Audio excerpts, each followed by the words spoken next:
नमस्कार दोस्तों, स्वागत है आप सबों का प्रभाकर जीएस गुरुकुल में। आज हम लोग संविधान की प्रस्तावना से संबंधित सारे प्रश्नों को देखेंगे। आइए सबसे प्रश्न पहला प्रश्न है, संविधान की कुंजी किसे कहा जाता है? ऑप्शन ए है मौलिक अधिकार, बी प्रस्तावना, सी नीति निर्देशक तत्व, डी उपयुक्त कोई नहीं। तो देखिए इसका सही आंसर हो जाएगा प्रस्तावना। प्रस्तावना को जो है संविधान की कुंजी कहा जाता है। पढ़ते हैं अगले प्रश्न की ओर। अगला प्रश्न है, प्रस्तावना के अनुसार जो है संविधान के अधीन समस्त शक्तियों का केंद्र बिंदु कौन है? ए भारत के लोग, बी प्रस्तावना, सी मौलिक कर्तव्य, डी कोई नहीं। देखिए इसमें जो है समस्त शक्तियों का केंद्र बिंदु कौन है? भारत के लोग है, इसलिए ऑप्शन ए बिल्कुल सही हो जाएगा। अगला प्रश्न देखते हैं, प्रस्तावना में अब तक कितनी बार संशोधन हुआ? बहुत ही महत्वपूर्ण है, प्रस्तावना में कितनी बार हुआ? तो इसका सही जवाब हो जाएगा केवल एक बार, 1976 में हुआ था, 42वीं संविधान संशोधन के द्वारा। आगे देखते हैं, 42वें संविधान संशोधन अधिनियम द्वारा 1976 में प्रस्तावना में कौन से 3 नए शब्द जोड़े गए थे? ए है समाजवाद, बी पंथ निरपेक्षता, सी अखंडता, डी राजनीतिक न्याय।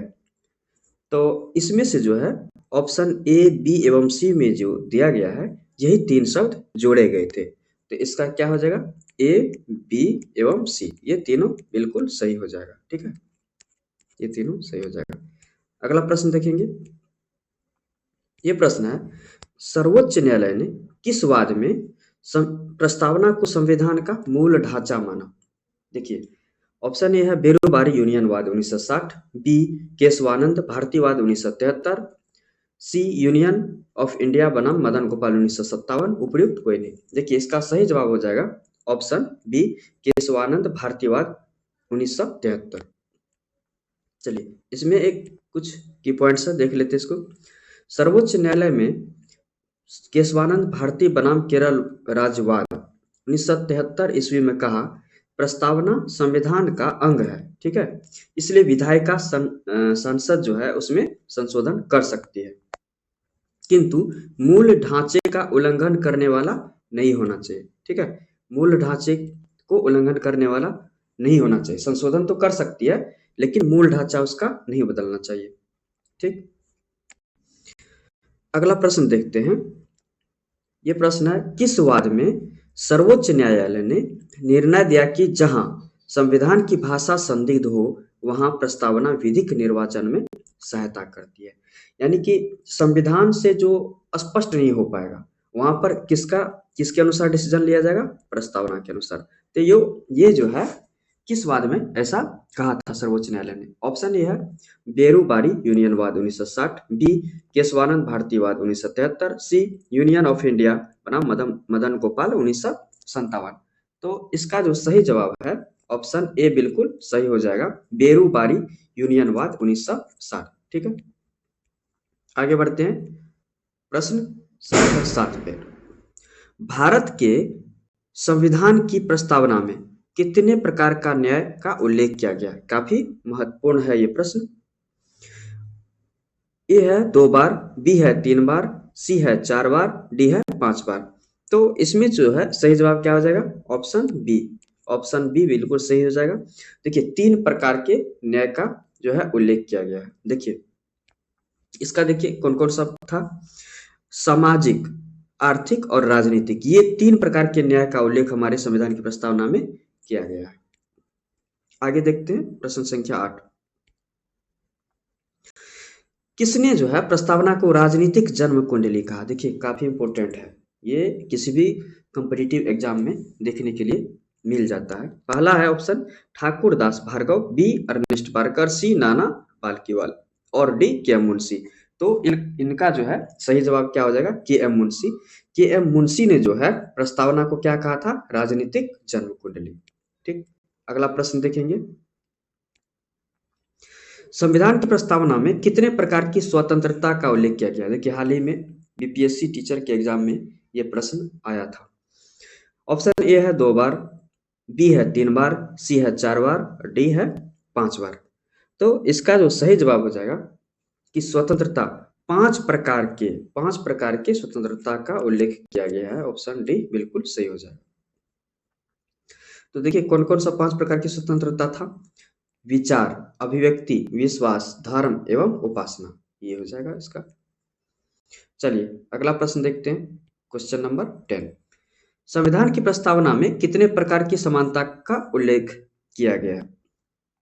ठीक है, तो कितने प्रकार की समानता का, 2 प्रकार, 3 प्रकार, 4 प्रकार, 5 प्रकार। ठीक, तो इसमें जो है केवल 2 प्रकार की समानता का उल्लेख किया गया है। हम लोग देखते हैं कि पॉइंट्स में कौन कौन सा था। प्रतिष्ठा और अवसर की समानता है ना, प्रतिष्ठा और अवसर की समानता का उल्लेख किया गया है। आगे बढ़ते हैं। जवाहरलाल नेहरू द्वारा जो है प्रस्तुत उद्देश्य प्रस्ताव 13 दिसंबर 1946 है ना, निम्न में से किसका आधार बना। प्रस्तावना, नागरिकता, आपातकाल, उपयुक्त कोई नहीं। तो प्रस्तावना का आधार बना था, है ना। ये जो जवाहरलाल नेहरू जो प्रस्तुत किए थे क्या, उद्देश्य प्रस्ताव, है ना, ये आगे चलकर प्रस्तावना का आधार बना था, है ना। और 13 दिसंबर 1946 को ये उद्देश्य प्रस्ताव प्रस्तुत किए थे। चलिए बढ़ते हैं नेक्स्ट क्वेश्चन पर। देखिए ये सारे क्वेश्चन जो है काफी इंपॉर्टेंट है सारे कॉम्पिटिटिव एग्जाम के लिए। देखिए ये क्वेश्चन है, संविधान की प्रस्तावना में भारत शब्द का प्रयोग कितना बार हुआ। कितना बार हुआ है। ऑप्शन ए 2 बार, बी 3 बार, सी 4 बार, डी 5 बार। तो इसका सही जवाब क्या हो जाएगा, 2 बार, है ना। प्रस्तावना में केवल 2 बार भारत शब्द का प्रयोग हुआ। आगे बढ़ते हैं अगले प्रश्न की ओर। ये प्रश्न है, देखिए कितना इंपॉर्टेंट है। लिखित संविधान की अवधारणा किस देश की देन है ना। लिखित संविधान की अवधारणा किस देश का देन है। ऑप्शन ए जर्मनी, बी संयुक्त राज्य America, C France, D Britain. तो इसका क्या हो जाएगा सही जवाब, फ्रांस, है ना। और फ्रांस बिल्कुल इसका सही जवाब हो जाएगा, ऑप्शन सी। आगे देखते हैं। भारत के संविधान में संघीय शासन शब्द का प्रयोग कितना बार हुआ है। 1 बार, 2 बार, 3 बार, 1 बार भी नहीं, है ना। संघीय शासन शब्द का प्रयोग कितना बार हुआ है। इसका सही जवाब क्या हो जाएगा, ऑप्शन डी बिल्कुल सही हो जाएगा। ठीक है, एक बार भी संघीय शासन शब्द का प्रयोग हमारे संविधान में नहीं हुआ है। चलिए अगला प्रश्न है, संविधान की प्रस्तावना को संविधान की आत्मा किसने कहा। देखिए ये भी कई बार एग्जाम में देखने के लिए मिल जाता है। ए है Thakur Das Bhargava, B Ernest Barker, C K M Munshi, D Jawaharlal Nehru, है ना। ये भी काफी इंपॉर्टेंट है। इसका सही जवाब क्या हो जाएगा, ऑप्शन ए ठाकुरदास भार्गव, है ना। ठाकुरदास भार्गव ने कहा था संविधान की आत्मा, प्रस्तावना को संविधान की आत्मा जो है ठाकुरदास भार्गव ने कहा था। आगे बढ़ते हैं प्रश्न संख्या 16 पर। किसने भारतीय संविधान की प्रस्तावना को संविधान का मुख्य बिंदु कहा। ए है Thakurdas Bhargava, B Ernest Barker, C K M Munshi, D Jawaharlal Nehru. देखिए ये जो है अर्नेस्ट बार्कर जो थे, इसी ने संविधान का मुख्य बिंदु कहा था, किसको, प्रस्तावना को। इसका सही जवाब क्या हो जाएगा, ऑप्शन बी। आगे बढ़ते हैं प्रश्न संख्या 17 पर। किसने जो है भारतीय संविधान का परिचय पत्र प्रस्तावना को कहा था। प्रस्तावना को किसने भारतीय संविधान का परिचय पत्र कहा। Option A Thakurdas Bhargava, B Ernest Barker, C Nana Palkhivala, D K M Munshi. देखिए नाना पालकीवाल जो थे, यही भारतीय संविधान का परिचय पत्र कहे थे, किसको, प्रस्तावना को, नाना पालकीवाल। आगे बढ़ते हैं। भारतीय राजनीतिक व्यवस्था में कौन सर्वोच्च है। देखिए कौन सा इसमें सर्वोच्च है, इसको माना जाता है। ए है सर्वोच्च न्यायालय, बी भारत का संविधान, सी भारत के राष्ट्रपति, डी उपयुक्त कोई नहीं। कौन हो जाएगा बताइए। तो इसका जो है सही जवाब क्या हो जाएगा, भारत का संविधान, है ना। भारत का संविधान, ऑप्शन बी बिल्कुल सही हो जाएगा। राजनीतिक व्यवस्था में सबसे ऊंचा जो है किसको माना जाता है, सर्वोच्च किसको माना जाता है, भारत के संविधान को। अगला प्रश्न, संविधान की प्रस्तावना की भाषा को किस देश से लिया गया। ए है अमेरिका, बी कनाडा, सी ऑस्ट्रेलिया, डी आयरलैंड। तो ये हो जाएगा ऑप्शन सी ऑस्ट्रेलिया, है ना। भारतीय संविधान की प्रस्तावना को ऑस्ट्रेलिया से लिया गया। अगला प्रश्न देखते हैं। हम भारत के लोग, we the people of India शब्दों का प्रयोग संविधान में कहाँ किया गया है ना? हमारे संविधान में इन शब्द का प्रयोग कहाँ किया गया है? ए राज्य के नीति निर्देशक तत्व, मौलिक अधिकार में, सी नागरिकता में, डी संविधान की प्रस्तावना में। बिल्कुल स्पष्ट है, संविधान की प्रस्तावना में। आगे बढ़ते हैं। देखिए, किस शब्द का उल्लेख संविधान की उद्देशिका में नहीं है? उद्देशिका और प्रस्तावना दोनों क्या है? एक ही है। ए है समाजवादी, बी पंथनिरपेक्ष, सी संपूर्ण प्रभुत्व, डी लोक कल्याण। तो लोक कल्याण का जो है उल्लेख नहीं किया गया है ना? कहाँ पर? संविधान की उद्देशिका में लोक कल्याण का उल्लेख नहीं किया गया है। हम लोग अगला प्रश्न देखेंगे। भारत के संविधान की उद्देशिका में कितनी बार संशोधन हुआ है? कितनी बार? केवल एक बार, है ना? कब हुआ था? 1976 में 42वें संविधान संशोधन द्वारा। चलिए आगे बढ़ते हैं। भारतीय संविधान की उद्देशिका में किसके द्वारा संशोधन किया गया? देखिए, 17वें संविधान संशोधन, 24वें संविधान संशोधन, 42वें संविधान संशोधन, 44वें संविधान संशोधन। तो ये सही हो जाएगा सी नंबर, सी ऑप्शन, 42वें संविधान संशोधन द्वारा 1976 में। अगला क्वेश्चन देखेंगे हम लोग। उच्चतम न्यायालय ने किस वाद में कहा प्रस्तावना संविधान का अंग नहीं है? काफी इंपॉर्टेंट है। ए केशवानंद भारतीवाद, बी बेरूबारी संघवाद, सी यूनियन ऑफ इंडिया वाद, डी उपयुक्त कोई नहीं। देखिए, तो किस वाद में कहा था कि ये प्रस्तावना संविधान का अंग नहीं है? तो इसका सही जवाब हो जाएगा ऑप्शन बी, बेरूबारी संघवाद, है ना?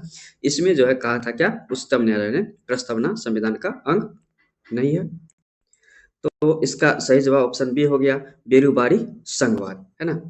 लेकिन देखिए, केशवानंद भारतीवाद में क्या कहा गया था कि प्रस्तावना संविधान का अंग है, लेकिन बेरूबारी में क्या कहा गया? प्रस्तावना संविधान का अंग नहीं है। ठीक है, चलिए अगला प्रश्न देखेंगे। भारत जो है एक गणतंत्र है, इसका मतलब क्या होता है? क्या होता है, क्या अर्थ? देखिए, ए है वंशानुगत शासन, बी वंशानुगत शासन नहीं, सी राजतंत्र शासन, डी उपयुक्त कोई नहीं। तो देखिए, गणतंत्र का अर्थ क्या होता है? इसका सही जवाब हो जाएगा ऑप्शन बी, वंशानुगत शासन नहीं। ठीक है, बिल्कुल सही। गणतंत्र का क्या अर्थ हुआ? वंशानुगत शासन नहीं।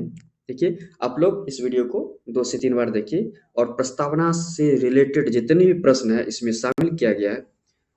ठीक है, तो जो आपको किसी भी एग्जाम में नहीं छूटेगा, एक भी प्रश्न और जरूर काम आएगा। तो वीडियो देखने के लिए बहुत बहुत धन्यवाद। मिलते हैं नेक्स्ट वीडियो में। Thank you. आप लोग सब्सक्राइब लाइक जरूर कीजिएगा।